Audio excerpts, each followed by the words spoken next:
നിങ്ങളുടെ ഫേവറേറ്റ് സീരിയലുകൾ ടിവിയിൽ വരുന്നതിന് മുൻപേ സൺ നെക്സ്റ്റ് ആപ്പിൽ കാണാം. ഇനി എല്ലാവർക്കും മുൻപേ കാണൂ. ഇപ്പോൾ തന്നെ സൺ നെക്സ്റ്റ് ആപ്പ് ഡൗൺലോഡ് ചെയ്ത് സബ്സ്ക്രൈബ് ചെയ്യൂ. അമ്മേ, എനിക്കൊരു വടയും കൂടി വേണം. അതിനെന്താ? മോമോ ചോദിക്ക്.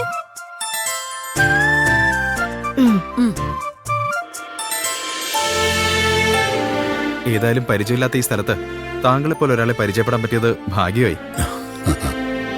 ഒരു വടയും കൂടെ വേണം. മോനിരുന്നോ?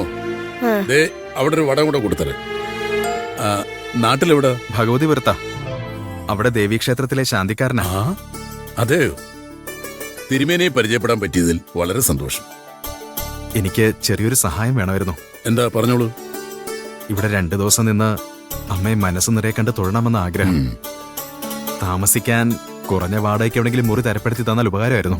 അതിപ്പോ കുറഞ്ഞ വാടകയെന്ന് പറഞ്ഞ തിരുമേനി എത്രയാ ഉദ്ദേശിക്കുന്നത്? ഇവിടുത്തെ രീതികളൊന്നും എനിക്ക് വലിയ നിശ്ചയമില്ല.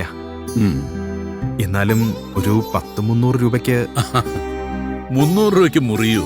അതൊക്കെ പണ്ടായിരുന്നു തിരുമേനി. ഇപ്പോ ഇടത്തരം ഒരു മുറി വേണമെങ്കിൽ പോലും കുറഞ്ഞൊരു 750 രൂപയെങ്കിലും കൊടുക്കണം. അതും 2 പേർക്ക് തങ്ങാൻ. ആള് കൂടുതലാണെങ്കിൽ അതിന് അഡീഷണൽ കാശ് വേറെയും കൊടുക്കണം. അയ്യോ, അത്രയും കാശാവോ? കഷ്ടായല്ലോ ഈശ്വര. ഇനിയിപ്പോ എന്താ ചെയ്യാ? എന്താ തിരുമേനി ആലോചിക്കുന്നത്? വഴിച്ചിലവിനൊന്നും വേണ്ടത്ര കരുതാതെയാണോ പോകുന്നത്? പരിചയ സ്ഥിതിക്ക് തുറന്നങ്ങ് പറയാലോ. സാമ്പത്തികമായിട്ട് നല്ല പരിങ്ങലിലാണ് എന്റെ അവസ്ഥ. ഈ യാത്ര തന്നെ എന്റെ മോൾക്ക് വേണ്ടിയാ.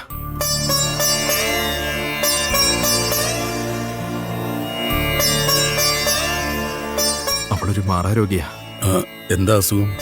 ഡോക്ടർമാരെയൊന്നും കാണിച്ചില്ലേ? മരുന്നും മന്ത്രമൊക്കെ കൈയൊഴിഞ്ഞ അവസ്ഥയില്ല. അവളുടെ അമ്മയ്ക്കും അത് തന്നെയായിരുന്നു അസുഖം.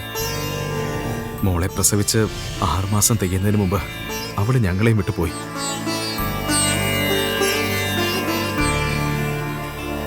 അപ്പോ കൂടെയുള്ളത്? ഒരു പെൺകുഞ്ഞിനെ ഒറ്റയ്ക്ക് വളർത്തിയെടുക്കാൻ പ്രയാസാകുമല്ലോ എന്ന് കരുതിയ മറ്റൊരു വിവാഹത്തിന് തയ്യാറായത്. അവളുടെ ആദ്യ ബന്ധത്തിലുള്ളതാ ആ മോൻ. ഓ, അത് ശരി. ജാതകപ്രകാരം എന്റെ മോൾക്കിനി അധികാലം ആയുസില്ല ചങ്ങാതി. അതുകൊണ്ടാവും അവൾക്ക് ഇങ്ങനൊരു മാറാരോഗം പിടിപെട്ടത്. അമ്മയെപ്പോലെ തന്നെ അവളും വലിയ ശിവഭക്തയാ. നന്നായി പാടും എന്റെ കുട്ടി. ഇവിടെ വരണമെന്നും മോളുടെ അരങ്ങേറ്റം അമ്മയുടെ മുന്നിൽ വെച്ച് നടത്തണമെന്നും ഒക്കെ മോളുടെ അമ്മയുടെ വലിയ ആഗ്രഹമായിരുന്നു. അതൊന്നും സാധിച്ചു കൊടുക്കാൻ എന്റെ സാഹചര്യം അനുവദിച്ചില്ല. ഇപ്പൊ മൂകാംബി അമ്മയോട് അവളുടെ ആയുസിനു വേണ്ടി പ്രാർത്ഥിക്കാനാ മോളെയും കൂട്ടി വന്നത്. ഇനി മൂകാംബിക ദേവി മാത്രമാണ് ശരണം. വിഷമിക്കേണ്ട തിരുമേനി. അമ്മയുടെ മുമ്പിൽ മനമുരുകി പ്രാർത്ഥിച്ചോളൂ. കൈവിടില്ലമ്മ. ഈ സാഹചര്യത്തിൽ 4 പേരും കൂടി ഹോട്ടലിൽ തങ്ങാമെന്ന് വെച്ചാൽ നല്ലൊരു തുകയാവും. ഒരു കാര്യം ചെയ്യാം. അകത്തൊരു മുറിയുണ്ട്. നിങ്ങൾക്കത് മതിയാവുമെങ്കിൽ അവിടെ താമസിക്കാം. മുൻപൊരു മലയാളി പയ്യൻ അവിടെ താമസിച്ചിരുന്നത്.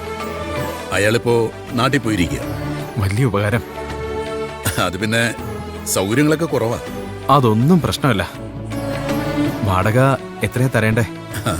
വാടകയായിട്ടൊന്നും വേണ്ട. പോകുമ്പോ നിങ്ങൾക്ക് തരാൻ പറ്റുന്നത് തന്നാ മതി.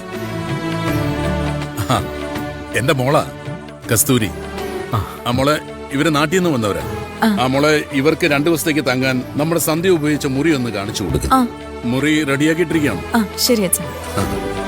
എന്നാ തിരുമേനി ചെന്നോളൂ. മോള് മുറി കാണിച്ചു. വലിയ ഉപകാരം. ദേവി അനുഗ്രഹിക്കട്ടെ. അച്ഛൻ വന്നു. നമ്മുടെ മുറി ശരിയായിട്ടുണ്ട്. നമ്മൾ ഇവിടെയാണോ താമസിക്കുന്നത്? ഹോട്ടലില്ലേ? ഹോട്ടലിൽ താമസിക്കണം നിർബന്ധമൊന്നുമില്ലല്ലോ. സാധനം എടുത്ത് വേഗം വാ. മോള് വാ.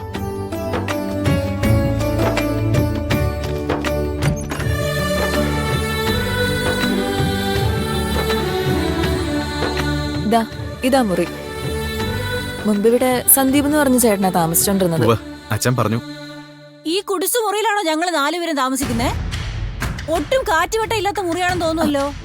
ഇവിടെ ഇത്ര സൗകര്യങ്ങളൊക്കെ ഉള്ളൂ. അച്ഛൻ പറഞ്ഞില്ലായിരുന്നോ? പറഞ്ഞു. ഞങ്ങൾക്ക് ഈ സൗകര്യങ്ങൾക്ക് തന്നെ ധാരാളമാ. ഇതിനുള്ളിൽ ആവശ്യത്തിനുള്ള വെട്ടോ വെളിച്ചൊന്നും ഇല്ലല്ലോ. വെളിച്ചത്തിന് ലൈറ്റും കാറ്റിന് ഫാനും ഉണ്ട്. അല്ല, നിങ്ങൾക്കിത് പോരെങ്കിൽ വേറെ എവിടെങ്കിലും റൂം എടുത്ത് നിൽക്കുന്നതാ നല്ലത്. അയ്യോ മോളെ, ഇവള് പറയുന്നൊന്നും കാര്യമാക്കണ്ട. ഞാൻ പറഞ്ഞല്ലോ, ഇവിടെയുള്ള സൗകര്യങ്ങൾ തന്നെ ധാരാളമാണ്. ഒന്നുമില്ലെങ്കിലും മറുനാട്ടിൽ വന്ന് ഭാഷ അറിയാതെ ബുദ്ധിമുട്ടേണ്ടി വരില്ലല്ലോ. അത് തന്നെ വലിയൊരു കാര്യമല്ലേ.